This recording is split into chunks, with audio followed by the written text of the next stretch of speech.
নিয়োজিত ছিনা 10টি বছরের ভিতরে একটা দিনের জন্য আমাকে ধমক দিয়ে কথা বলেন নাই।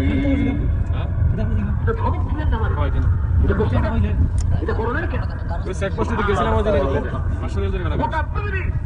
সমস্ত মুমিন মুসলমানদের পুরুষ আর নারীদের জীবন কলিজা রক্ত রাসূলের কদম মোবারক উৎসর্গ হয়ে যায়। মহান রব্বুল আলামিনের কাছে তার হাবিব রাসূলুল্লাহ সাল্লাল্লাহু আলাইহি ওয়াসাল্লামের ছিল বিশেষ মর্যাদা। আসুন আমরা সে সম্পর্কে আলোচনা শুনি। আমার ভাইরা, রাসূল পাক সাল্লাল্লাহু আলাইহি ওয়াসাল্লাম আল্লাহর নবী হয়ে গেছে, এমন সময় নবী নাজিল হয়ে গেল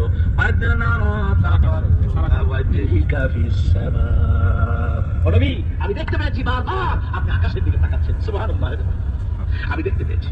فَلَنُوَلِّيَنَّكَ قِبْلَةً تَرْضَاهَا فَوَلِّ وَجْهَكَ شَطْرَ الْمَسْجِدِ الْحَرَامِ। এখানে কিন্তু ফ্রিজ রোড কিন্তু আপনার ডালায় ফ্রিজ আছে নিচে ডালাই আছে ফ্রিজ আছে ভালো বাতাস আসে জমা হয়ে বাকি দুই রাকাত তিনি মক্কা শরীফের কাবা শরীফের দিকে ফিরছে।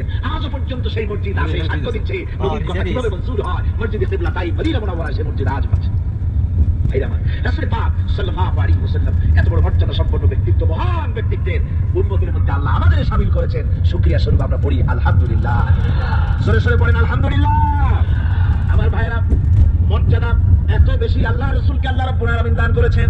এই পৃথিবীতে কোন মানুষের সঙ্গে যদি আপনি বেয়াদবি করেন, তিনি আপনার বাপ হোক, তিনি আপনার মা হন, অথবা আপনার উস্তাদ হন, অথবা আপনার টিকা লোক, আল্লাহ রাব্বুল আলামিন বলেন ইয়া আইয়ুহাল্লাযীনা আমানু লা তারফাউ আসওয়াতাকুম ফাওকা সাওতিন নবী।